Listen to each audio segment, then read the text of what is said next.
اور فرماتے ہیں حضرت امام جعفر صادق کے حوالے سے امام اعظم ابو حنیفہ کہ میں امام جعفر صادق کی خدمت میں 2 سال تک رہا، بس وہی میری زندگی ہے، اس کے علاوہ میری کوئی زندگی نہیں ہے۔ اور پیر مہر شاہ گولڑوی رحمت اللہ تعالی علیہ فرماتے ہیں، پیر مہر شاہ کہ اللہ تبارک و تعالی نے جو ائمہ اہل بیت کو علم عطا فرمایا ہے، جو علم ہے، علامہ عبد الرحمن جامی بھی لکھتے ہیں کہ وہ علم سب کو نہیں دیا گیا، بعض علوم ایسے ہیں جو کتاب میں آ گئے اور وہ پوری دنیا میں پھیلا دیے گئے، لیکن بعض علوم صرف اہل بیت کے ساتھ خاص ہیں، اور اللہ تبارک و تعالیٰ خاندان نبوت کے لوگوں کو ہی وہ علم عطا فرماتا ہے۔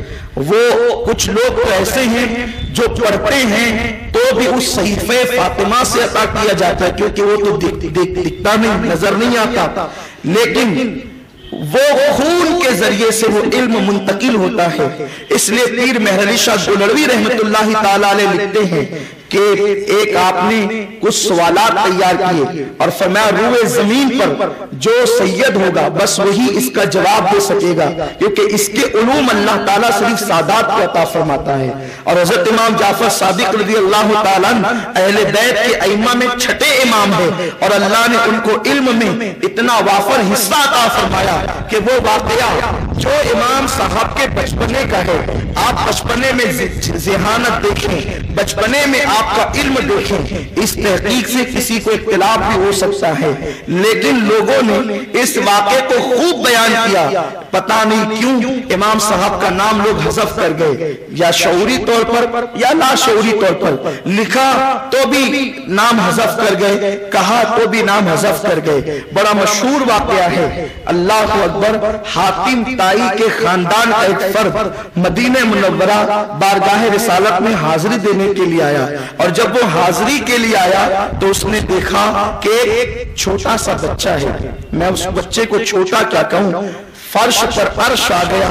میرا عقیدہ تو یہ ہے، خدا کی قسم آقا کریم صلی اللہ علیہ وسلم فرماتے ہیں جس نے میری اہل بیت کے ساتھ احسان کیا وجبت لہو شفاعتی، اس پر میری شفاعت واجب ہو گئی، بلکہ یہاں تک فرماتے ہیں کہ میری اہل بیت کی محبت کے ساتھ، میری اہل بیت کی محبت کے ساتھ گناہ انسان کو نقصان نہیں پہنچا سکتا، کیونکہ اہل بیت کا محب جب دنیا سے جائے گا تو وہ توبہ کرتے ہوئے دنیا سے جائے گا۔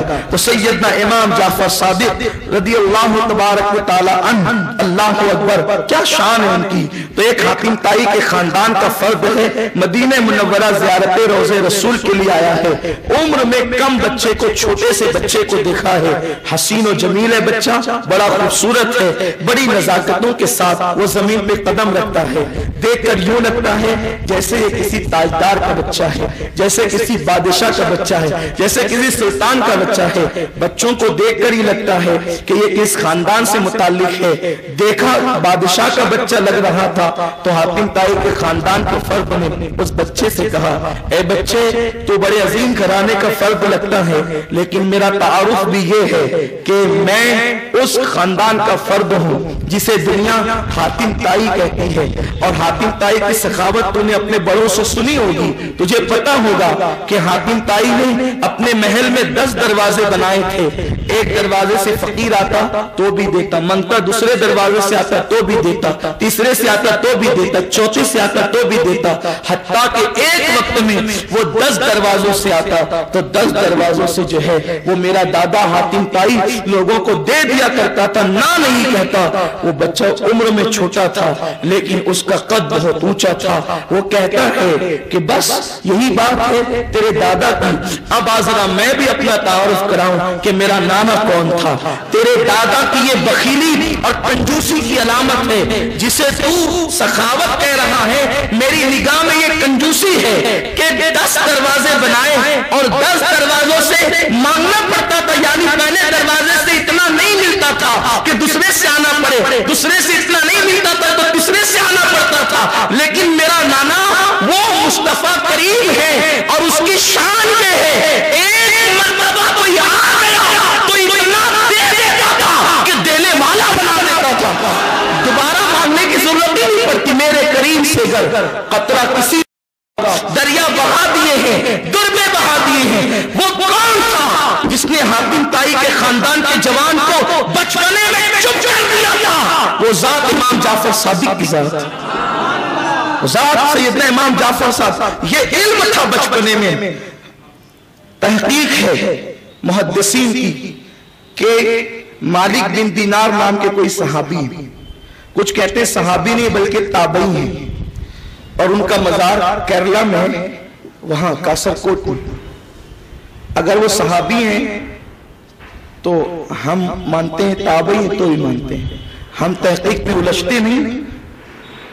تو وہ مالک بن دینار، یہ یہاں بھی نام حذف کیا جاتا ہے، خدا جانے کیوں نام اور کس وجہ سے حذف کیا گیا. میں کسی کی نیت پہ شک نہیں کرتا، لیکن ممکن ہے کہ پہلے سے کسی حکمت کے تحت جو ہے وہ نام حذف کیا گیا ہوگا. حضرت مالک الدینار ایک جنگل سے گزر رہے ہیں، دیکھا کہ ایک چھوٹا سا بچہ ہے، وہ بچہ لکڑیاں چنتا ہے، روتا ہے، لیکن اس کی پیشانی چمک رہی ہے. دور سے مالک الدینار نے دیکھا اور دیکھنے کے بعد سوچا کہ اس بچے کو سلام کرنا چاہیے، یہ بچے کو سلام کرنا چاہیے. پھر دل میں خیال ہے بچہ ہی تو ہے، کیا سلام کریں. تو چلتے چلتے گزر گئے. جب گزر گئے پھر دور پہنچے تو خیال آیا کہ جب حضور علیہ السلام بچوں کو سلام کرتے تھے، میں تو صحابی یا تو تابعی جو بھی ہے، تو میں کیوں نہ سلام کروں؟ جب میرے آقا سلام کرتے تھے تو میں کیوں سلام نہ کروں؟ مالک الدینار واپس آئے. اس سے پہلے اس بچے کو کبھی نہیں دیکھا تھا. وہ بچہ مدینہ منورہ کے جنگلوں میں تھا، لکڑیاں چن رہا تھا.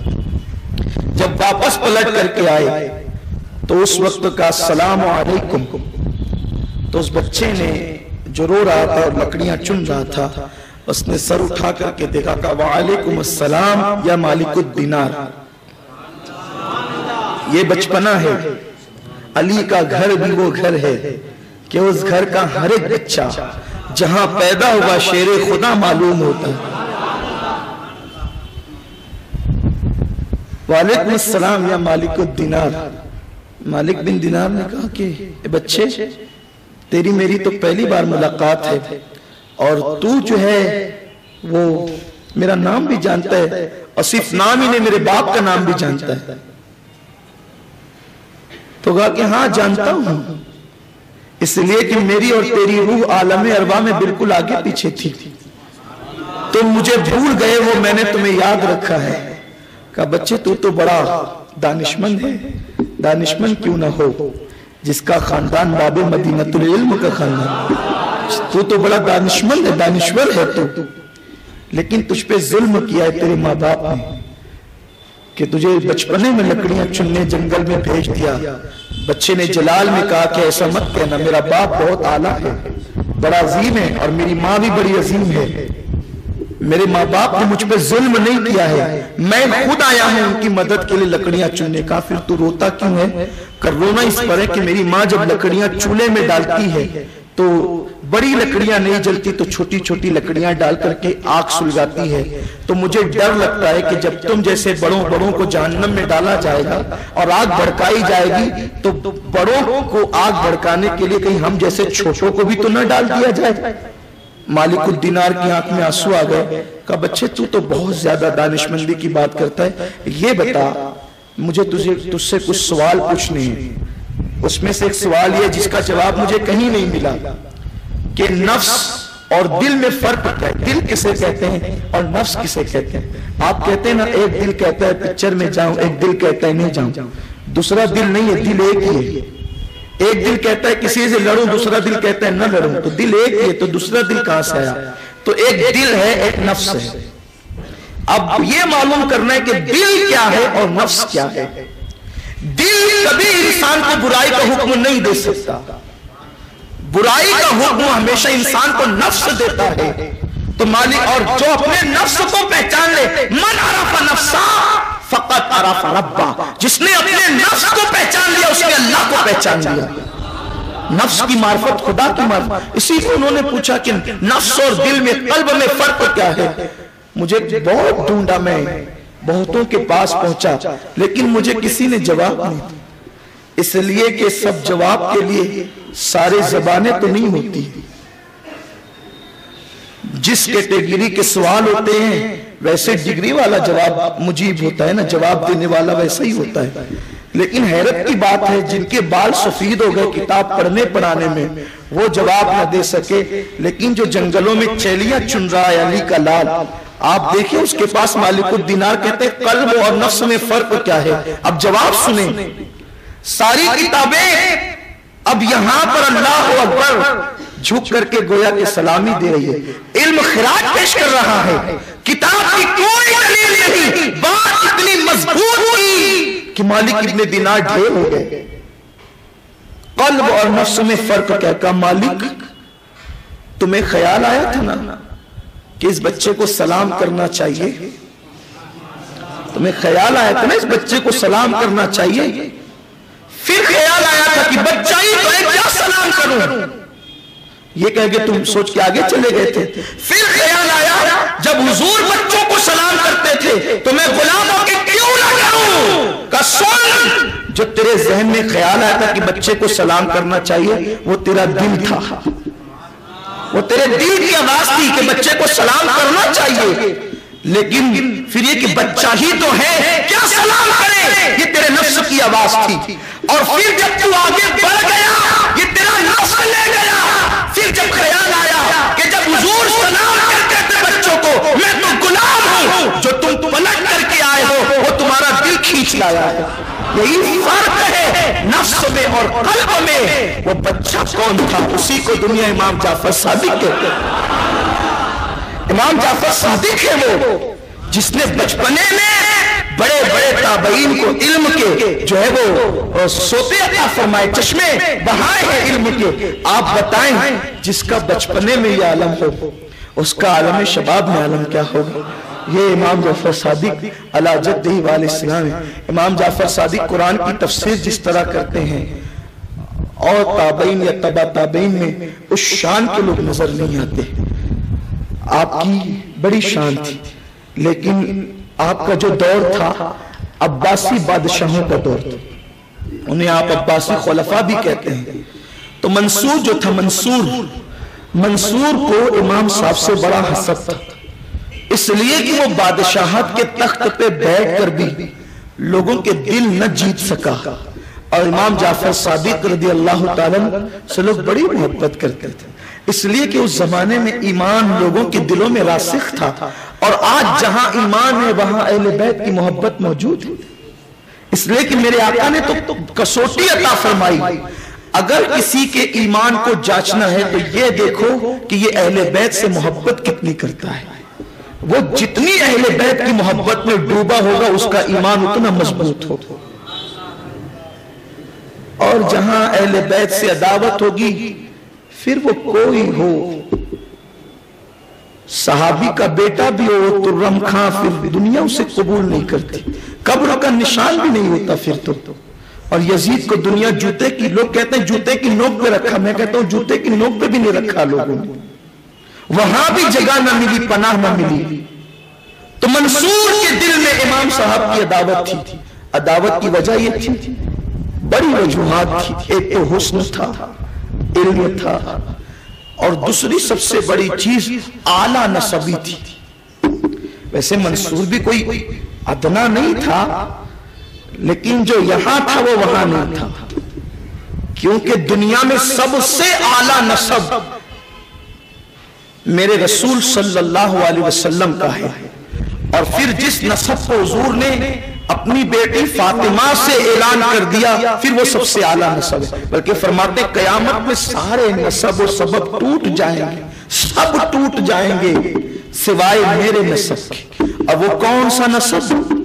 اللہ اکبر، سارے انساب میں سب سے بڑھ کر سیدہ فاطمہ کا نسب، وہ جو ان کے ذریعے سے، اسی لیے تو عمر ابن خطاب جیسا صحابی، کیا کمی ہے حضرت عمر کو؟ کمی کیا ہے؟ نبی کے سسر ہیں، جناب حفصہ ان کی بیٹی حضور کے نکاح میں، حضور نے جنت کی بشارت دی، فرمایا کہ عمر کی زبان پہ خدا کا کلام بولتا ہے، جس کی رائے کی موافقت میں قرآن میں 22 آیتیں نازل ہوتی ہے، وہ بھی علی کے در پہ آتے ہیں، کہتے ہیں علی، حضور نے فرمایا کہ سب کے نسب منقطع ہو جائیں گے سوائے میرے نسب کے، اور اس نسب میں اعلیٰ نسب فاطمہ کا ہے، تو علی میں یہ چاہتا ہوں کہ فاطمہ کے ذریعے میں حضور کے نسب سے اپنا رشتہ جوڑ لوں، تو تم اپنی بیٹی جو فاطمہ الزہرا سے ام کلثوم ہے اس کا نکاح میرے ساتھ کر دو۔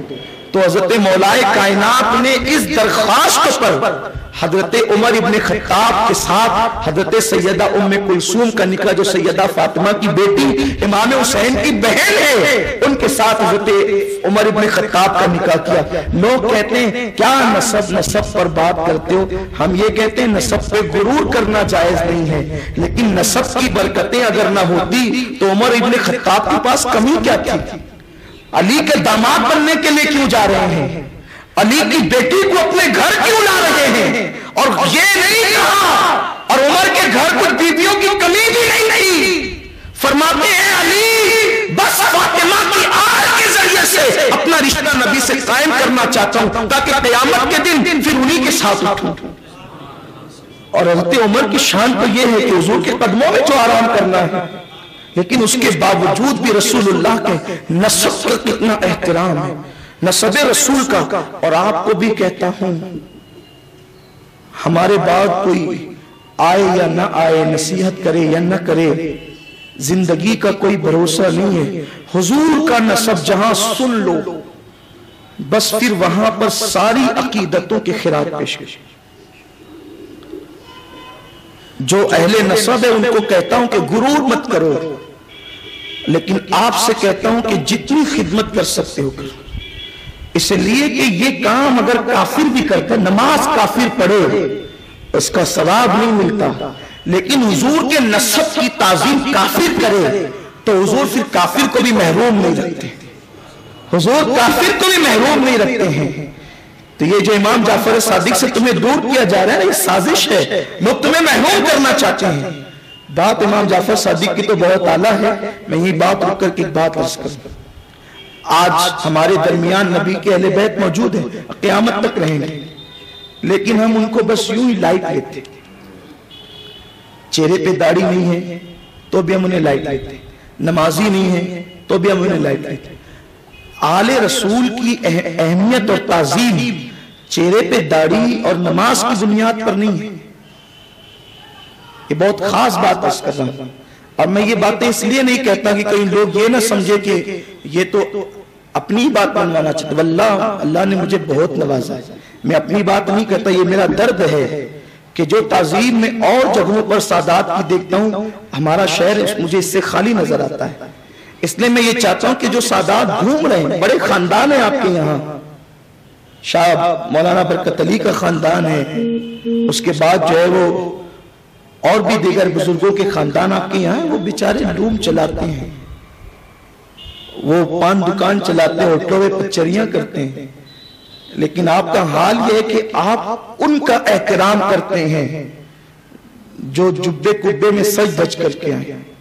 میری طرح کوئی تقریر کرنے آ جائے تو آپ احترام کرتے ہیں، لیکن صرف ہمارا ہی نہیں ہو نسبت کی وجہ سے، وہ اگر لوم بھی چلا رہا ہوں نا تو اس کا بھی احترام۔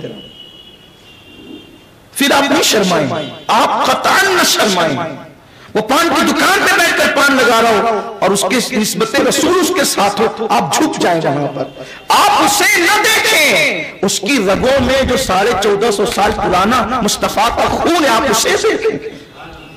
ارے کوئی چیز ہے جو رسول اللہ کی مل و ان تمہارے پاس ہے، حضور نے جن ہڈیوں پہ قرآن پڑھا وہ تمہارے پاس نہیں، حضور نے جو سجدے کیے آج تم اسے دیکھ نہیں سکتے، حضور کی جو تلواریں ہیں آج تم اسے دیکھ نہیں سکتے، لیکن حضور کی رگوں میں جو خون تھا آج تم اسے دیکھ پا رہے ہو۔ کتنی بڑی امت کی خوش نصیبی ہے، لیکن ناقدری نے ناقدری کس کی قدر کی ہے اس قوم نے؟ تو اگر کافر بھی ان کے ساتھ احسان کرے، حضور محروم بھی فوراً دیتے ہیں، فوراً، پھر تاخیر نہیں ہونے، فوراً دیتے۔ سن لو جہاں سیادت ہے پھر وہ کچھ بھی ہو. اور ہمارے امام عشق و محبت تو کہتے ہیں سادات کی تعظیم اس وقت تک کی جائے جب تک کہ وہ کافر نہ ہو جائے, وہ گمراہ ہو جائے تو بھی کریں. احترام کا مطلب اس کے خلاف کچھ نہ کہیں. یہی مجھے یاد آتی ہے بات, آپ کو کہتا ہوں کبھی نہ چھوڑنا اہل بیت کا دامن. کتنی چیخنے والے کا یہ کنڈے شیعوں کا طریقہ ہے. آپ کہتے ہیں ٹھیک ہے کہ آپ کہیے کہ شیعوں کا طریقہ تو آپ نہ کریں. نیت بدلتی ہے تو اعمال بدلتے. تو شیعہ نماز پڑھتے ہیں کہ ہم نمازیں چھوڑ دیں گے. شیعہ یا علی کا نعرہ لگاتے ہیں تو ہم یا علی کا نعرہ لگانا چھوڑ دیں گے. کیا کیا چھوڑیں گے آپ شیعوں کی وجہ سے؟ اور پہلے سنی ہے یا پہلے شیعہ ہے؟ سنیت تو پہلے ہے, ہر مسلک بعد میں ہے. تو ان کے باپ کی جاگیر ہے اہل بیت. لگائے رکھا ہے شیعہ شیعہ رافضی رافضی. ایسے بھی امام جعفر صادق کے کنڈے کی نیاز شیعہ کرتے ہیں تو میلاد النبی تم کہاں کر لیتے ہو؟ اگر کنڈے کی نیاز شیعہ کرتے ہیں تو ابو بکر صدیق کا اسو تم کہاں کر لیتے ہو؟ ہمیں بات اس وقت سمجھ میں آتی کہ جو شیعہ نہیں کرتے اگر آپ کو عرس بھی منا لیتے تو ہم سمجھتے کہ چلے ٹھیک ہے کہ آپ کرتے ہیں, لیکن آپ تو وہ بھی نہیں کرتے اور قوم کو شبہ ڈالتے ہو کہ شیعہ کرتے ہیں شیعہ کرتے ہیں. شیعہ کرتے تو ہم کیوں چھوڑ دیں؟ شیعہ حج کو جاتے ہیں, حج کو جانا چھوڑ دیں گے. شیعہ کعبے کا طواف کرتے ہیں چھوڑ دیں گے, سب انہی کے حوالے کر دیں گے. نہ توڑنا رشتہ, کیونکہ ہم بے عمل ہیں. ہم بے عمل ہیں لیکن نسبت اچھوں سے, اور اس نسبت کی برکتیں ہمیں فوراً ملتی. ایک مرتبہ کا واقعہ ہے, بات وہ منصور کی بات ابھی میں کروں گا لیکن ایک بات ابھی کرنا چاہتا ہوں. ایک مرتبہ کا واقعہ ہے, وہ جو آپ کا ذہن بنا ہے نا کہ جو ہماری طرح اچھے لباس میں آ جائے یا ہماری طرح تقریر کرنے والا آ جائے آپ وہیں احترام کرتے ہیں, اور باقی جو گھوم رہے اور آپ کے نزدیک ان کی کوئی قدر نہیں. میں نے گجرات ہے, اللہ اس کی برکتیں بھی انہیں عطا کر رہا ہے. جب تک کہ ان کی کھیتیوں میں اناج نکلتا ہے غریب سادات کو پہلے دیتے ہیں, اس کے بعد اپنے گھروں میں لاتے ہیں. سادات کی بیٹیوں کو کبھی وہ آواز دے کر نہیں پکارتے نام سے, وہ ماں کہہ کر کے پکارتے ہیں. آپ جا کر دیکھیں پھر اللہ ان کو نواز بھی رہا ہے, حضور کی نسبت کی برکتیں اللہ انہیں دے بھی رہا ہے. اللہ نے صوبہ جات میں اگر سب سے زیادہ جو وہ مسلمانوں کو کہیں مضبوط کیا ہے معاشی طور پر, وہ گجرات کا صوبہ. اتنا چلنے کی کوشش کی گئی, آج بھی وہ موجود کھڑے ہیں اور اللہ تعالیٰ نے انہیں مضبوط کیا. نسبت کی برکتیں ملتی ہیں. تو ایک سید زادی سمرقند میں رہتے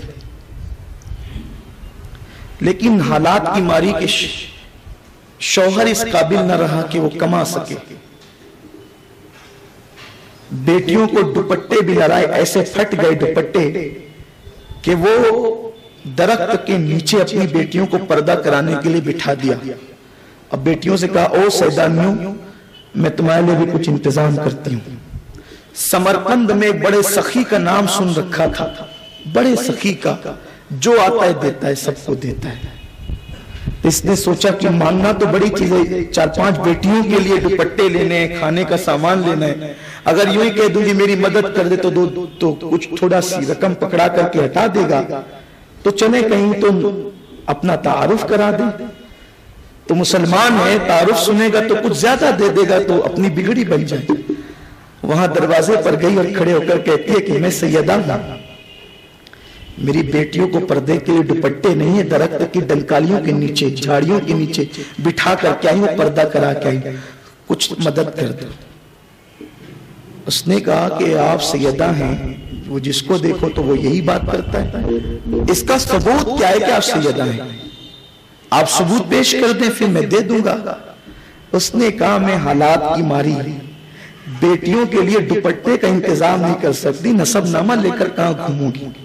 میرے پاس کوئی نسب نامہ نہیں ہے, میرے پاس کوئی ثبوت نہیں ہے, بس اگر آپ اعتماد کر سکتے ہیں تو میں سیدہ ہوں, آپ کے نبی کی نواسی ہوں, اگر آپ کچھ کر سکتے ہیں تو کر دیں. کہا کہ میں کچھ نہیں کر سکتا, بس نکل گئی. ذہن میں خیال ہے کہ سمرقند میں ایک مجوسی بھی رہتا ہے, آتش پرست, آگ کا پجاری ہے. سوچا کہ وہ بھی سخی ہے, وہاں گئی, کہا کہ میں جو نا وہ مسلمانوں کے نبی کی آل میں سے، وہ مسلمانوں کے پیغمبر ہیں حضرت محمد صلی اللہ علیہ وسلم، ان کی اولاد میں سے ہوں، لیکن میں مسلمانوں سے مانگ رہی ہوں، مجھ سے ثبوت پوچھتے ہیں، نسب کا ثبوت کیا ہے؟ میں حالات کی ماری کیا ثبوت پیش کروں گی؟ بس یہی کہتے ہیں کوئی میری بات پہ اعتماد کر لے۔ وہ تھا مجوسی، وہ تھا مجوسی، لیکن توفیق شامل حال تھی۔ اس نے کہا اگر آپ نبی کی شہزادی ہیں تو میری اس سے بڑھ کر کے سعادت کیا ہے کہ میرے گھر نبی تو نہیں آ سکتے، میرے گھر میں نبی کو تو نہیں بلا سکتا، آ سکتے کی بات نہیں، پھر وہ جہاں چاہے جا سکتے، میں اپنے گھر نبی کو نہیں بلا سکتا۔ حضور نے اپنی اولاد کو بھیج دیا، حضور کی آل آ گئی، حضور آ گئی، بس اب آپ کو میں دوپٹے کھانا نہیں دوں گا، یہ گھر آپ کے غلام کا ہے، اب اس گھر کی مالکہ آپ ہیں۔ میں اگر آتش پرست ہوں لیکن مسلمانوں کے پیغمبر اتنے بڑے باپ کی بیٹی چل کر میرے گھر آئی ہے تو میرے مقدر تو جا کے میرے بھاگ چکے ہیں۔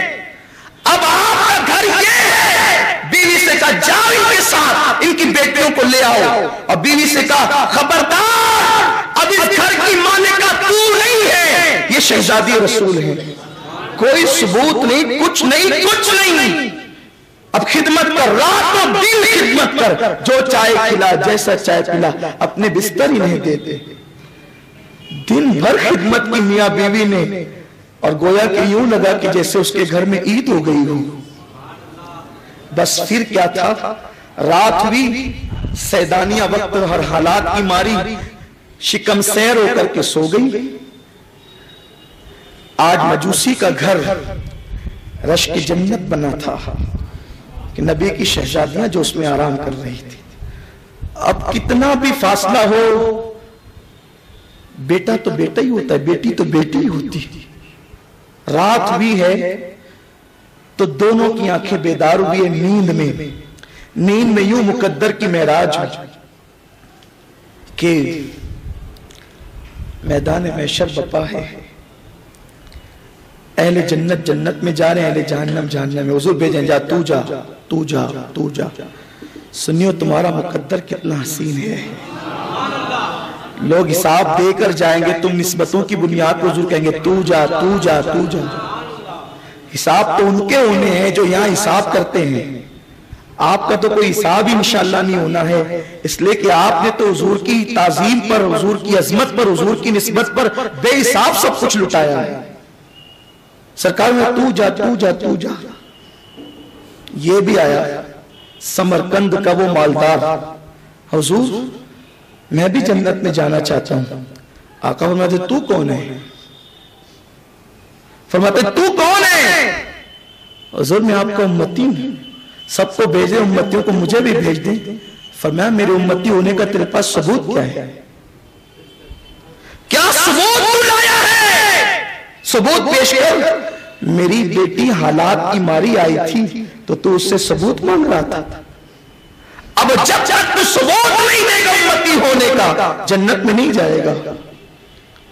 یہ نیند ٹوٹی، یہ تو خواب کو معراج سمجھ رہا تھا لیکن ڈانٹ پڑی، اٹھا بیوی کو جگایا، خدام کو جگایا، ہنگامے کر دیے، کہاں ہے کہاں ہے کہاں ہے سید زادی؟ صبح ہو گئی اسی ہنگاموں میں، صبح کے وقت پتا چلا کہ وہ تو آپ کے گھر سے مجوسی کے گھر گئی تھی۔ وہاں گیا، کھڑے ہو کے کہتا ہے او مجوسی صاحب جتنا پیسہ لینا ہے لے لو، وہ جو نبی کی شہزادی نا اسے ہمارے گھر بھیجو، اس لیے کہ ہمارا حق زیادہ ہے، وہ ہمارے نبی کی بیٹی ہے، آپ تو مجوسی ہو۔ اس نے کہا پوری دنیا بھی دے گا تو یہ شہزادی کو اب میں نہیں دے سکتا، نہیں بھیجوں گا۔ ارے دیکھ کر تو سبھی تعظیم کرتے ہیں، سن تو جو میرے دروازے پہ آیا ہے نا، کیوں آیا میں جانتا ہوں۔ اس نے کہا کہ ہاں میں نے خواب دیکھا، میرے رسول نے مجھے ڈانٹا اور کہا کہ ثبوت پیش کر جو تو ثبوت مانگ رہا تھا۔ تو اس وقت مجوسی کو کہتا ہے کہ اب تو میں اسے لے کر جاؤں گا، لے جائے بغیر نہ رہوں گا۔ مجوسی نے مسکرا کے کہا تو یہ جو کہہ رہا نا کہ وہ میرے نبی کی بیٹی ہے، اب وہ تیرے نبی کی صرف نہیں، وہ میرے نبی کی بیٹی ہے۔ جو خواب تو دیکھ رہا تھا اس خواب میں بھی موجود تھا، جو خواب تو دیکھ رہا تھا اس خواب میں میں بھی موجود تھا. حضور مجھے ڈانٹ رہے تھے نا, کہہ رہے تھے کہ ثبوت پیش کر جو تو ثبوت مانگ رہا تھا, اور مجھ سے کہہ رہے تھے کہ تو نے مجوسی ہو کر میری حال کی خدمت کی. جو میری حال کی خدمت کرے میں احسان نہیں رکھتا. اب ذرا کلمہ پڑھ, ایمان کی دولت لا اور جنت کا مدعا حاصل کر لے. کہا کہ تو نے جھڑک کر کے بھیجا تو تجھے ڈانٹ پڑی, میں مجوسی تھا. پیار سے بلایا تو مجھے بھی پیار سے ایمان دیا گیا. مجھے نہیں, میرے پورے گھر کو دیا گیا. اور پھر سے ایمان نہیں دیا, جنت کی بشارت دیتا. کہا یہ تیرے لیے جنت ہے. کہا اب تو نہیں دے سکتا. تو یاد رکھیں یہ اہل بیت حضور کا نسب, ہر نسب ٹوٹ جائیں گے, یہ نسب قائم رہے گا. اور امام جعفر صادق کیسا اعلیٰ مقام ہے آپ نے سنا بھی. تو منصور کو حسد تھا, حسنین کی اولاد ہیں, حسین ہے. اور حسد کی ایک وجہ یہ بھی تھی, ہر دور میں عوام نے حضور کی آل سے پیار کیا اور خوب پیار کیا. وہ طواف کر رہا تھا کعبے کا طواف کر رہا ہے, وقت کا بادشاہ, دھکے لگ رہے ہیں, بھیڑ میں ادھر ادھر ہو رہا ہے. حجر اسود چومنے کے لیے نمبر لگایا تو دھکا کھا کے پیچھے چلا گیا. تھک ہار کے جب بوسہ نہیں ملا تو جا کر کے بیٹھ گیا مطاف کے کنارے. پھر دیکھا کہ ایک جوان آتا ہے جس کی گردن جھکی ہے. اسے دیکھ کر لوگ قطار بنا لیتے ہیں, دو لائن میں کھڑے ہو جاتے ہیں. وہ دیکھتا ہے ارے یہ کون جوان ہے جس کے لیے مجھے دھکے کھانے پڑے, اس کے لیے قطار بن رہی ہے. دلوں کا حاکم تو یہ ہے. وہ آیا اور اس نے ادب سے چوما, رویا اور پھر نکلا تو لوگ اسی کے پیچھے پیچھے چل دیے. پوچھا کون ہے؟ کہا یہ امام جعفر صادق ہے, حضور کی آل ہے, حضور کے شہزادے ہیں. کہا ارے ہم تو تخت تاج پہ اترا رہے ہیں اور دلوں پہ حکومت تو ان کی ہے. بس ٹھسن ہو گئی, اب تو اسے قتل کرواؤں, اسے قتل کروا کر رہوں گا. پھر اب منصور نے امام صاحب کو بلایا, امام جعفر صادق کو, اور کہا کہ جیسے ہی میں اشارہ کروں تو جلاد سے کہا کہ ان کا سر اڑا دینا. امام جعفر صادق آئے, منہ میں کچھ پڑھتے ہوئے آئے. ابھی اس کے محل کے سامنے ہی آئے تھے کہ اس کے محل پہ زلزلے آنے لگے. وہ دوڑ کر کے نکل کے آیا اور لوگوں کو بتا رکھا تھا کہ آج تک ان کا آخری دن امام جعفر صادق کا. دوڑ کر کے آیا ننگے پیر اور کہا حضور چلیے چلیے اندر چلیے. جیسے ہی آپ نے محل میں قدم رکھا محل کے زلزلے تھم گئے. اپنے تخت پہ ان کو بٹھایا, ہاتھ باندھ کر کے کھڑا رہا. لوگ کنکیوں سے کرنے لگے, دیکھا کتنی ڈینگے مار رہا تھا اور ابھی ہاتھ باندھ کر کے کھڑا ہے. جب امام صاحب نکلے تو کہتا حضور کوئی خواہش ہو, کوئی تمنا ہو تو آپ مجھ سے پیش کر دیں, میں آپ کی ہر تمنا پوری کروں گا. کہا میری تمنا ایک ہی ہے, اس کے بعد مجھے اپنے دربار میں نہ بلانا. میرا دل چاہے گا تو آ جایا کروں گا, مجھے مت بلایا کرو. بس میری تمنا یہی ہے, آئندہ نہ بلانا. آئندہ بلاؤ گے تو اچھا نہیں ہوگا. نکلے, لوگوں نے کہا منصور بہت ڈینگے مار رہے تھے تم تو کہ میں سر پہ ہاتھ رکھوں گا, قتل کر دینا, اڑا دینا, یہ کر دینا.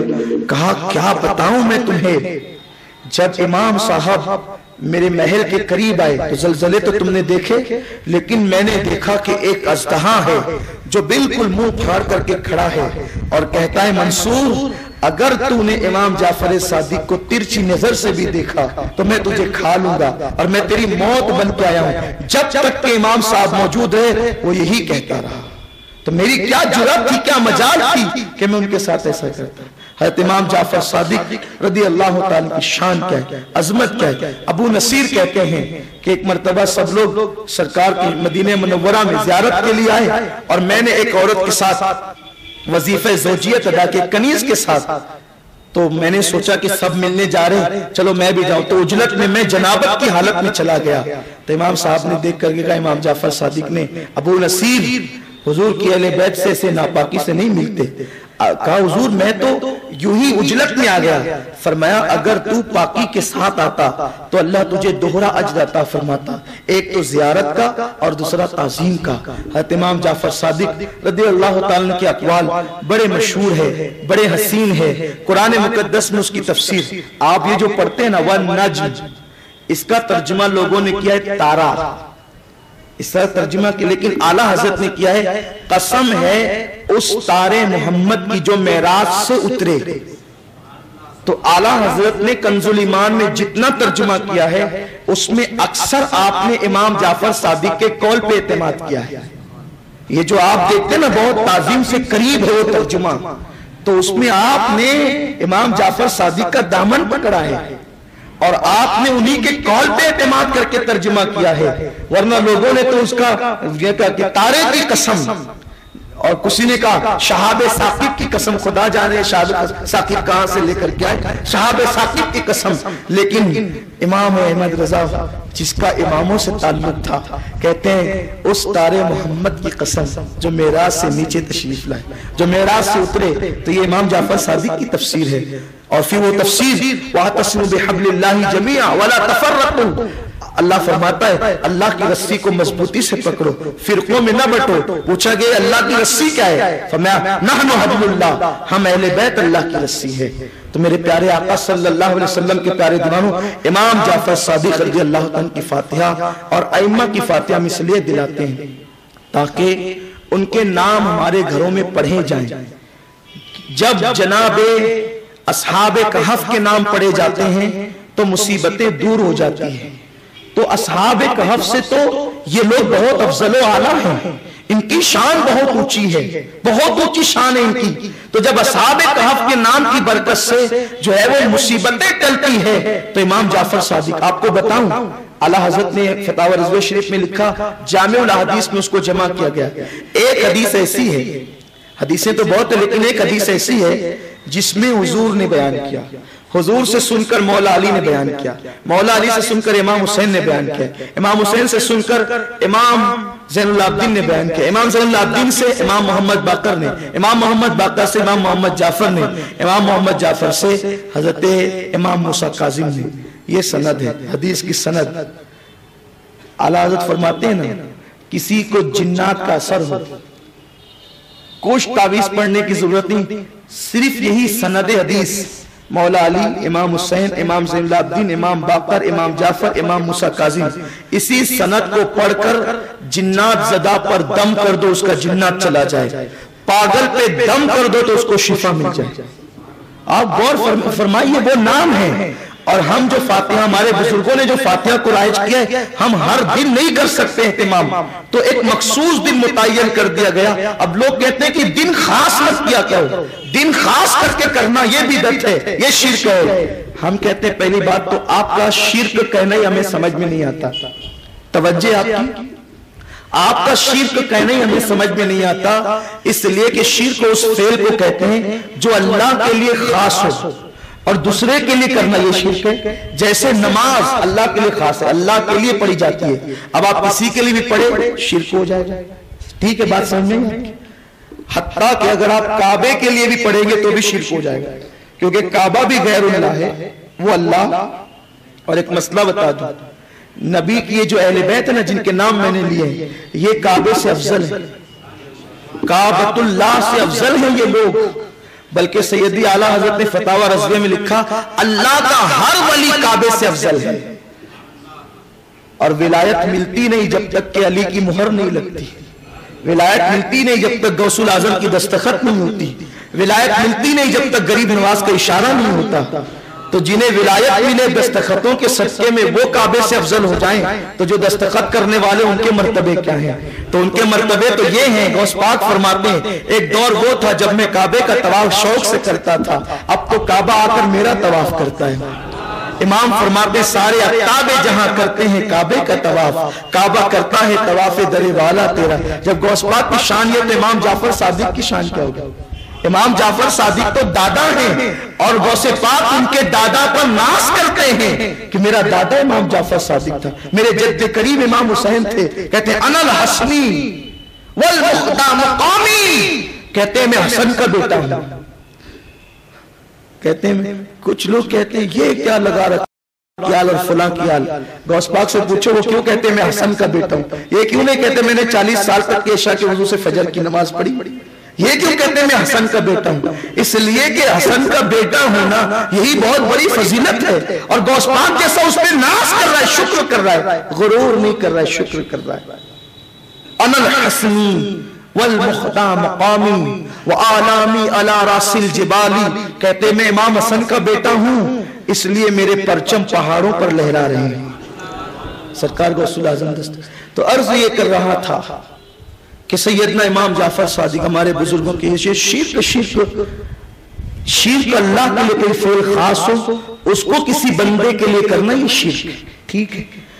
اگر کنڈے کی نیاز اللہ کے نام پہ ہوتی ہو، معاذ اللہ، استغفر اللہ، وہ کسی اور کا معاذ اللہ باطل معبود ہوگا جو مر گیا اور جس کے نام پہ فاتحہ ہوتی ہو، ہمارے اللہ کے نام پہ فاتحہ نہیں ہوتی۔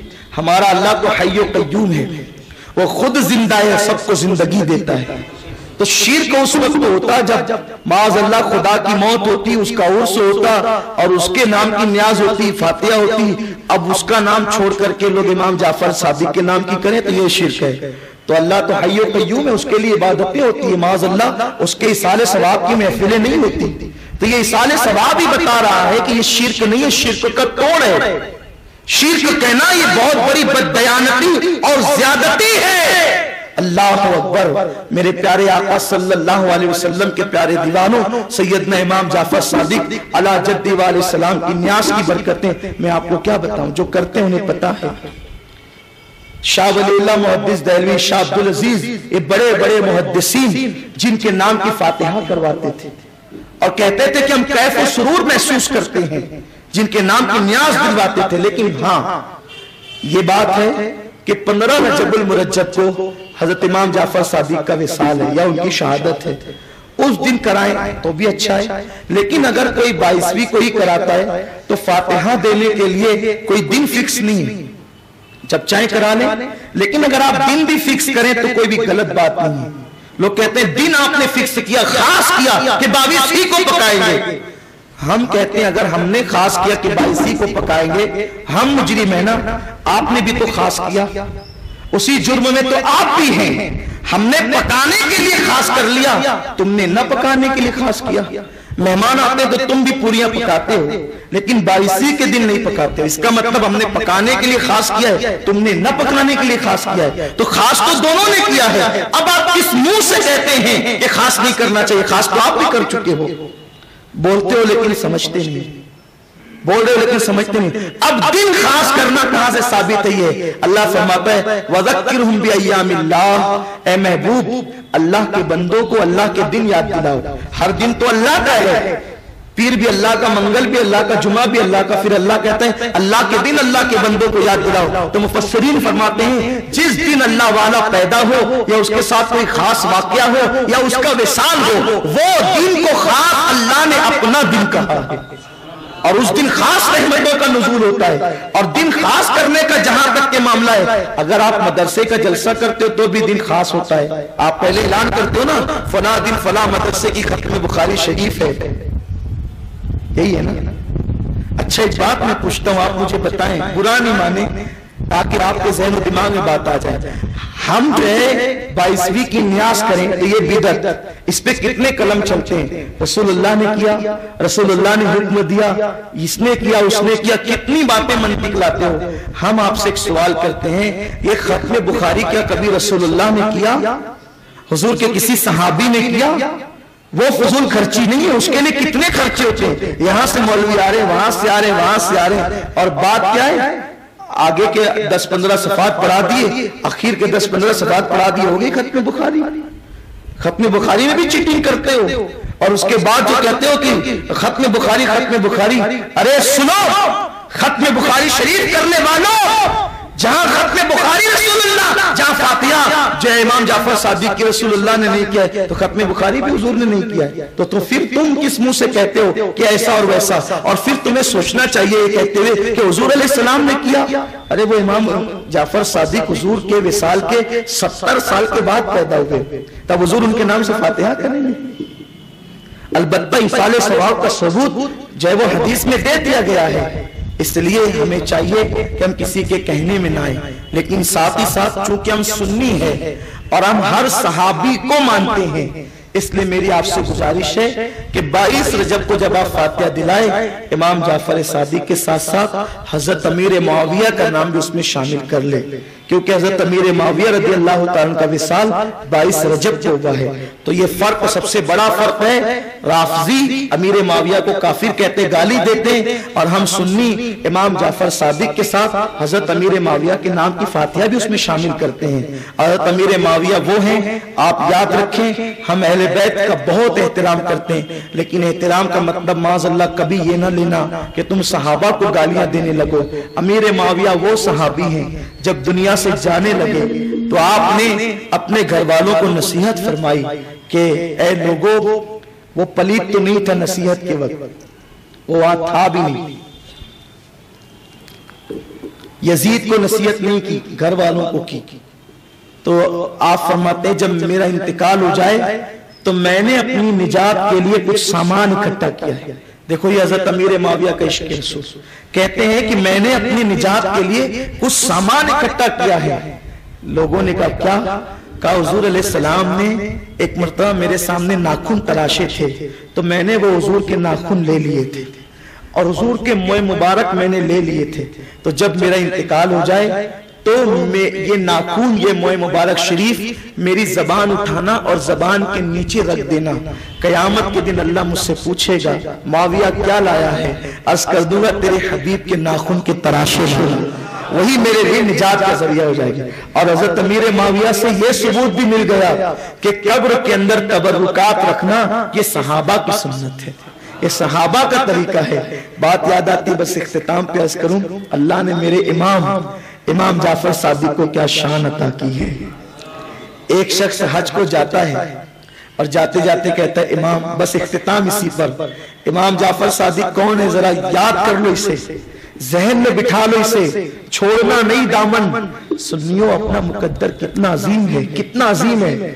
ہم جیسے گنہگار ہوں گے اور شفاعت کرنے کے لیے ہزاروں کھڑے ہوں گے، فرشتہ کہے گا وہ دیکھ جس کی نیاز کرتا تھا وہ جعفر صادق کھڑا ہے، وہ دیکھ اس کا بابا امام باقر کھڑا ہے، وہ دیکھ امام حسن کھڑے ہیں، وہ دیکھ امام حسین کھڑے ہیں، وہ دیکھ غوث الاعظم کھڑے ہیں، وہ دیکھ غریب نواز کھڑے ہیں۔ یارو ایک آسی ہوگا، دامن کتنے ہوں گے، کدھر جائیں ادھر جائیں کہ ادھر جائیں، لوگ تلاش کر رہے ہوں گے کہ کہاں دامن میں چھپے، اور اپنے لیے اتنے دامن اللہ نے عطا فرما دیے کہ اتنے دامن ہوں گے اور آسی اتنے ہوں گے، خدا کی قسم تو سب اپنا ہی اپنا ہوگا۔ اسی لیے تو استاد زمن کہتے ہیں، بڑے مزے میں کہتے ہیں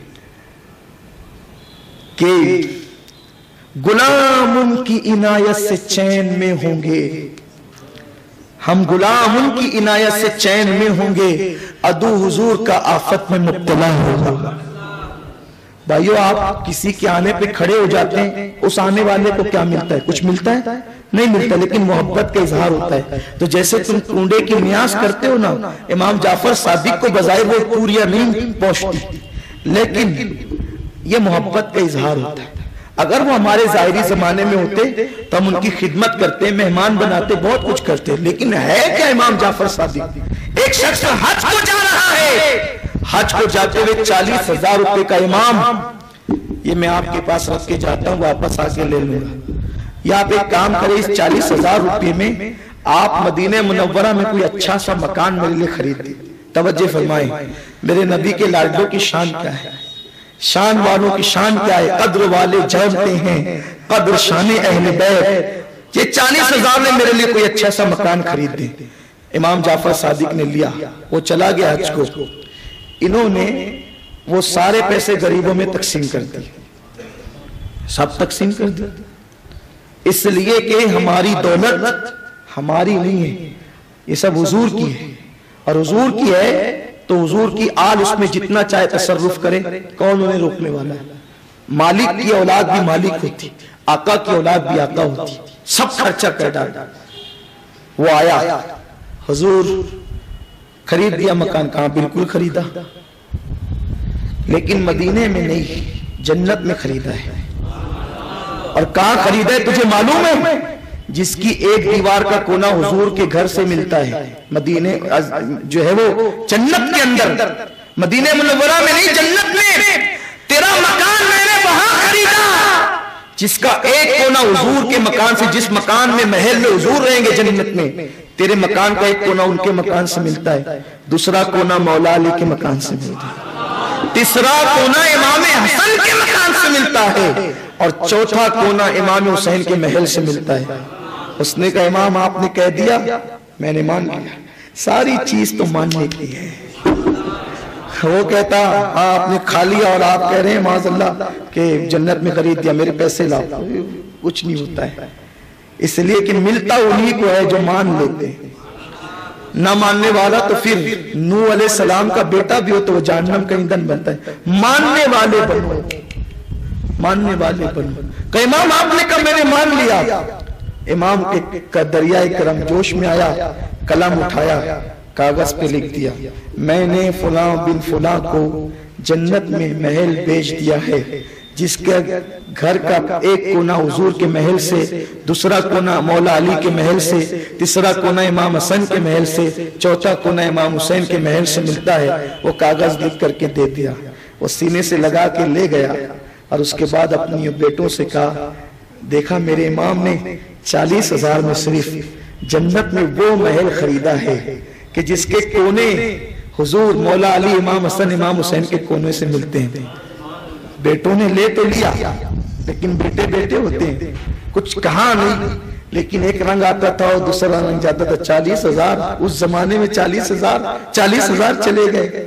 اس نے کہا جب میرا انتقال ہو تو میرے کفن میں رکھ دینا، یہ میرا محل خرید دیا ہے میرے امام نے، رکھ دیا لوگوں نے، جب انتقال ہوا تو رکھ دیا۔ تو چونکہ انہیں شک تھا، شک کسے تھا؟ باپ کو نہیں تھا، جو یقین مانا تھا وہ تو کامیاب ہو گیا، لیکن جو اہل شک ہے ان کو یہ جلوہ دکھایا گیا کہ کفن میں بیٹوں نے باپ کی وہ چٹھی رکھ دی، لیکن جب دوسری صبح کو باپ کی قبر پر پہنچے تو وہی رکا قبر کے اوپر رکھا تھا۔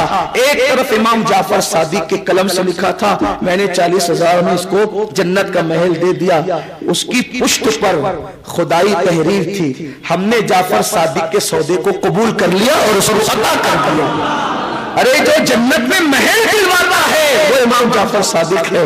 کتنا سستا سودا ہے، کتنا سستا سودا کہ محبت کرو جنت خرید لو، محبت کرو آخرت کا آرام خرید لو، محبت کرو دنیا کی راحت خرید لو۔ ارے جو آقاؤں کی اتنی چلتی ہے کہ خدا سے جنت خرید کر دنیا میں اسٹیمپ دیتے ہیں، وہ کاغذ کیا ہے؟ خدا سے خرید کے دیتے ہیں۔ کسی میں اتنی ہمت تو جن کی اتنی اللہ کے یہاں چلتی ہے ان کا دامن نہ پکڑے تو پھر کس کا دامن پکڑیں؟ لیکن یہ ضروری نہیں کہ اب آپ اس کے لیے قرضہ لیں اور پوریاں ہی پکائیں۔ آپ ایک گلاس پانی پر بھی فاتحہ دلا سکتے ہیں، آپ ایک مٹھی شکر پر بھی فاتحہ دلا سکتے ہیں، اور آپ جتنا ادب کر سکتے ہیں کریں۔ کچھ لوگوں کو اس پہ بھی اعتراض ہے یہ جو ہاتھ مخصوص مقام پہ دھلتے ہیں یہ نہیں ہونا چاہیے، میں اس سے متفق نہیں، میں کہتا ہوں بالکل ہونا چاہیے، میں کہتا ہوں بالکل ہونا چاہیے، اور یہ صرف امام جعفر صادق کی نیاز پر ہی نہیں، یہ غوث پاک کی نیاز پہ بھی ہونا چاہیے، یہ غریب نواز کی نیاز پہ بھی ہونا چاہیے، یہ ہر ولی کی نیاز پہ ہونا چاہیے، اور خاص طور پہ اہل بیت میں جو اولیاء ہیں ان کی نیاز پر خاص طور پہ ہونا چاہیے۔ گٹروں میں ہاتھ نہیں دھلے جائیں، اس لیے کہ یہ نیاز ہم نے وہاں دیکھی۔ بس وہ آخری بات کرنے چلا تھا، لیکن بات عرض کر دوں کیونکہ آج اس پر بھی کچھ سنی گفتگو کرتے ہیں، ارے کیا ضرورت ہے اتنا اہتمام کرنے کی؟ نادانی اہتمام بھی ادب کی علامت ہے، یہ اہتمام بھی ادب کی علامت ہے۔ کیا تمہیں نہیں پتا؟ ایک بزرگ سے پوچھا گیا لوگ مدینہ شریف جاتے ہیں تو جوتے اتار دیتے، سواری پر نہیں بیٹھتے، پیدل چلتے ہیں، تو انہوں نے پوچھا وہ کس نیت سے کرتے ہیں؟ کہا ادب کی وجہ سے۔ کہا ادب کا تو حکم ہی دیا گیا ہے، اللہ نے ادب کا حکم دیا، بس ادب کرو، اب کس طرح کرو یہ تمہارے ایمان کو چھوڑ دیا، تم جتنے ایمان والے ہوں گے اس شان سے ادب کرو گے۔ تو اہتمام تو بالکل ہونا چاہیے، بالکل کریں اہتمام، تاکہ تمہارے بچوں کے دل میں اس ادب کے جو ہے وہ جوہر موجود ہوں۔ بس جاتے جاتے آخری بات کر رہا تھا، ایک آخری بات اور سن لیں۔ ایک مرتبہ سرکار غوث پاک کی نام کی فاتحہ ہوئی سیدی اعلیٰ حضرت کی خانقاہ۔ امام احمد رضا اس عالم دین، اس اللہ کے ولی کا نام ہے جس کو ہم نے پوری زندگی میں کوئی کام بغیر دلیل کے کرتے نہیں دیکھا۔ فاتحہ بھی کس کی؟ سرکار غوث الاعظم دستگیر کی۔ اعلیٰ حضرت کے یہاں بڑے عجیب معاملات تھے۔ جب فاتحہ ہوتی، کوئی چیز تقسیم ہوتی اور اس کے اندر سادات ہوتے تو سادات کو ڈبل دیا جاتا اور غیر سادات کو ایک دیا جاتا۔ شیرنی میں بھی یہ اہتمام رکھا جاتا، سادات ہو تو ڈبل، عوام ہو تو ایک اور حصہ۔ اور شیرنی تقسیم کے لیے اکثر سادات کا انتخاب کیا جاتا۔ آپ دیں فاتحہ ہوگی۔ اس وقت ایک سید زادہ جسے دنیا حضور محدث اعظمین کے نام سے جانتی، ان کے ہاتھ میں دے دی گئے، آپ تقسیم کریں۔ وہ تقسیم کر رہے تھے، قاسم نعمت کا بیٹا تقسیم کر رہا ہے۔ تقسیم کرنے کا ان کسی اور کسے، قاسم نعمت کا بیٹا تقسیم کر رہا ہے، لیکن تقسیم کرتے کرتے لینے والے سے کوئی بے احتیاطی ہوئی اور ایک ذرہ برابر کوئی چیز جو نیاز شریف جس پہ غوث پاک کی فاتحہ ہوئی تھی وہ زمین پہ گر گئی۔ اعلیٰ حضرت سرکار چارپائی پر یا کسی پلنگ پر بیٹھے ہوئے تھے، اٹھ کر کھڑے ہوئے۔ کون کھڑے ہوا ہے؟ وقت کا مجدد، جو اتنا سخت ہے شریعت کے معاملے میں کہ اپنے بیگانے کسی کی رعایت نہیں کرتا، بغیر دلیل کے کوئی کام نہیں کرتا، کسی کی تائید نہیں کرتا۔ اٹھ کر کھڑے ہوئے، بے وقت بے موقع اٹھ کے کھڑے ہونا لوگوں کے لیے تعجب خیز تھا۔ اٹھ کر کھڑے ہو گئے، پوری محفل کھڑی ہو گئی۔ ابھی پوری شیرنی تقسیم نہیں ہوئی، اور اصول یہ تھا کہ شیرنی تقسیم ہونے کے بعد اٹھ کر کھڑے ہوتے تھے۔ آج شیرنی تقسیم ابھی مکمل ختم نہیں ہوئی، اٹھ کر کھڑے ہو گئے۔ وہ کھڑے ہوئے تو سب کھڑے ہو گئے، آپ اپنی جگہ سے چلے، ایک مقام پر گھٹنوں کے بل بیٹھ گئے۔ جانتے ہیں، سمجھ گئے آپ میرا اشارہ؟ گھٹنے زمین پہ ٹیک دیے بیٹھ گئے، دونوں ہاتھ رکھے، دونوں ہاتھ زمین پہ یوں رکھے۔ لوگ حیران ہیں، کچھ دکھتا نہیں یہ کیا ہو رہا ہے، لیکن اعلیٰ حضرت تو اعلیٰ حضرت تھے۔ اعلیٰ حضرت کو جو ان کے زمانے سے کے لوگوں سے جس چیز نے ممتاز کیا ہے، ان کی یہی ادائیں ہیں۔ ورنہ نماز پڑھنے والے تو بہت تھے، کتابیں لکھنے والے بھی کم نہیں تھے، نعتیں لکھنے والے بھی کم نہیں تھے، لیکن وہ جو لکھتے تھے زندگی اس کی گواہی دیتی تھی۔ گھٹنے زمین پہ ٹیکے ہیں، ہاتھ زمین پہ ٹیکے ہیں، اور یوں سر جھکایا ہے وقت کے اس مجدد نے۔ تو تب لوگوں کی نظر پڑی کہ ایک ذرہ برابر شیرنی کا ٹکڑا زمین پہ گرا ہے، اسے زبان کی نوک پہ اٹھایا ہے، اور اٹھانے کے بعد پھر اپنی جگہ بیٹھے۔ لوگوں نے کہا یہ کام تو کسی کو سے بھی کروایا جا سکتا تھا، یا ہاتھ سے بھی اٹھایا جا سکتا تھا۔ میرے امام نے کہا یہ سب کچھ ہو سکتا تھا، لیکن نیاز جو میرے پیر غوث الاعظم کی تھی، اس لیے عقیدت کو گوارا نہیں تھا کہ یہ کسی اور کو کیا جائے، اس لیے ہم نے کر کے دکھایا ہے۔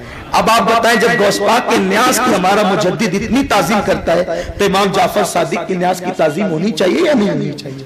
تو اس کا ادب اور احترام اب یہی نہیں کہ صرف پوریاں ہو تو ہو، جلیبی ہو تو بھی، لڈو ہو تو جو بھی ہو، پانی ہو تو بھی ہو، اس لیے کہ ہماری جماعت کے ایک عالم دین اللہ تعالیٰ نے شفا دے مولانا منصور علی خان صاحب مدذ اللہ علی فرماتے ہیں کہ لوگ جو ہے نا بغیر فاتحہ کے اگر حلوہ کھائیں اسے حلوہ کہتے ہیں، اور غوث پاک کے نام کی فاتحہ کا حلوہ کھائے تو اسے توشہ کہتے ہیں۔ بس فاتحہ ہو گئی بدل گئی، تو ایٹم نہ دیکھا کرو، نام دیکھا کرو۔ ارے جن کے ناموں کی برکتوں سے جو ہے زندگیوں میں انقلاب پیدا ہوتا ہے، تو 22 تاریخ آ رہی ہے، آپ اس میں فاتحہ کا اہتمام کریں۔ میں جب یہ کہتا ہوں نا کہ فاتحہ دلاؤ، تو لوگ کہتے ہیں بھئی آخر اس فاتحہ میں راز کیا ہے کہ اتنا زور دے رہے ہیں آپ کہ فاتحہ دلاؤ فاتحہ دلاؤ، کیا یہ فرض ہے، کیا یہ واجب ہے؟ نہیں، فرض واجب نہیں ہے۔ میں اپنی قوم کو راحت میں دیکھنا چاہتا ہوں، سکون میں دیکھنا چاہتا ہوں، اور قوم کو سکون اس وقت ملتا ہے جب بلائیں بھاگتی ہے، اور بلائیں کب بھاگتی ہے؟ جب نبی کی آل کے نام پڑے جاتے ہیں تب بلائیں بھاگتی ہے۔ تو ہم بلاؤں کو بھگانا چاہتے ہیں۔ ایک بزرگ فرماتے ہیں کہ کسی کے گھر میں مصیبتیں آتی ہو، تکلیف آتی ہو، بس وہ اپنے دروازے پہ لکھ دے لے خمسۃ نطفی بیا حر الوباء الحاتمہ المصطفیٰ والمرتضیٰ وابنہما والفاطمہ، اس کے گھر میں کبھی بلا نہیں آئے گی۔ کیا ہے؟ اور یہ کہاں سے لائے آپ؟ شاہ عبد الرحیم رحمت اللہ علیہ، جو شاہ ولی اللہ کے والد ہیں، شاہ ولی اللہ کہتے ہیں میرے ابا کے پاس لوگ تعویذ لینے آتے، جن بھگانے کا، بھوت بھگانے کا، بے برکتی دور کرنے کا، میرے ابا کوئی تعویذ نہیں لکھتے تھے۔ کون کہتا ہے؟ شاہ ولی اللہ۔ شاہ ولی اللہ جسے دنیا مجدد کہتی ہے، مجدد کا بیٹا مجدد کا باپ خود مجدد۔ میں اختلافی روایت کی طرف نہیں جاتا، شاہ ولی اللہ کہتے ہیں میرے باپ کے پاس کوئی تعویذ نہیں آتے، میرے ابا کوئی تعویذ نہیں لکھتے تھے، یہ لکھ کر دے دیتے تھے، لیک خمسۃ نطفی بیا حر الوباء الحاتمہ المصطفیٰ والمرتضیٰ وابنہ والفاطمہ، ساری مصیبتیں دور ہو جاتی تھی۔ اور کہتے ہیں کہ ہمارا معمول ہے، شاہ ولی اللہ کہتے ہیں ہمارا معمول ہے، ہمارے گھر والوں کا معمول ہے کہ جب ہم فجر کی نماز پڑھتے ہیں تو عراق کی طرف چلتے ہیں، نجف اشرف کی طرف، اور کہتے ہیں ناد علی مظہر العجائب تجید اولنک فی النوائب کل ہم و غم سے انجلی بنبوتک یا رسول اللہ ولایتک یا علی یا علی یا علی۔ ہم یہ 7 مرتبہ پڑھتے ہیں۔ اللہ نے جسمانی بیماری سے بھی محفوظ رکھا ہے، روحانی بیماری سے محفوظ رکھا ہے، دنیا کی مصیبتوں سے محفوظ رکھا ہے۔ یہ ان کے ناموں کی برکت ہے، وہ نام پڑھو مصیبتیں دور ہو جائے گی۔ کہاں جا رہے ہو پریشانی میں؟ بزرگ فرماتے، وہی بزرگ فرماتے ہیں کہ جو صرف اپنے دروازے پہ یہ لکھ دے لیک خمسۃ اور نیچے لکھ دے یہ گھر غوث الاعظم کا ہے، کبھی جنات آپ کو نہیں ستائے گا، جن کے ناموں کی برکت ہے۔ اب اس کو آپ کہیں گے دلیل کیا ہے؟ دلیل بھی اعلیٰ حضرت ہے، کہتے ہیں دل پہ کندا ہو تیرا نام کہ وہ دشت رجیم، دل پہ کندا ہو تیرا نام کہ وہ دشت رجیم، الٹے ہی پاؤں پھرے دیکھ کے تغرا تیرا۔ غوث پاک کا نام دیکھ کر شیطان الٹے پاؤں بھاگ جاتا ہے، وہ الٹے پاؤں بھاگتا ہے۔ یارو جب تغرا دیکھ کر کے بھاگتا ہے تو جو رنگ میں رنگ جائے اس کی شان کا عالم کیا ہوگا؟ جس کے گھر ہر وقت فاتحہ اور نیاز ہوتی ہے اس کا عالم کیا ہوگا؟ اس لیے اہتمام کیجئے، بہت شان سے کیجئے، جتنا ادب کر سکتے ہیں کریں، دیکھ کر لگے کہ کسی معدب کے گھر نیاز ہے۔ اور جب ادب پسند آتا ہے نا تو پھر آمد بھی ہوتی ہے، پھر آمد بھی ہوتی ہے۔ اور یہ وہ لوگ ہیں، ارے جب جنت دنیا میں رہ کے خرید سکتے ہیں تو کیا اپنی قبروں سے ہمارے گھروں تک نہیں آ سکتے؟ اس لیے جتنا اہتمام کرو گے، کہتے ہو نا میرے آقا آؤ کہ مدت ہوئی ہے تیری راہ میں اکھیاں بچھاتے بچھاتے، کبھی آپ بچھا کے تو دیکھو، پھر دیکھو وہ تشریف لاتے ہیں۔ تو ادب کا اہتمام کرو۔ ہم نے دیکھا ایک محفل میں ہم شریک ہوئے، مدینہ منورہ کی ایک محفل میں شریک، رشک آیا کہ حضور کی میلاد کی محفل جو سجائی، آپ یقین جانیں اتنے ادب کے ساتھ اس گھر کے لوگ بیٹھے ہوئے تھے بلا مبالغہ کہ آپ اپنی سانسوں کی آواز سن سکتے تھے، اس ادب کے ساتھ بیٹھتے ہیں۔ اور سیدی اعلیٰ حضرت کا معمول بھی یہ تھا، جب غوث پاک کی یا رسول پاک کی محفل سجتی تو 2 زانوں ہو کر کے بیٹھ جاتے اور کبھی حرکت بھی نہ کرتے۔ یہ ادب والوں کو یہ مرتبے ملتے ہیں جن کے رتبے ہیں سوا، ان کا سوا مشکل ہے، اللہ تعالیٰ ان سے سوا مشکل ہے۔ اللہ تعالیٰ ہم سب کو توفیق عطا فرمائے اور اہتمام اللہ تعالیٰ میں کرنے کی توفیق دے۔ جو کریں گے وہ پائیں گے، جو نہ کریں گے ان کا انجام وہ خود۔ ہم اسے فرض و واجب نہیں کہتے، یہ نفل ہے، مستحب ہے، لیکن اس کی اپنی برکتیں ہیں۔ اللہ تعالیٰ برکتوں سے مالا مال فرمائے۔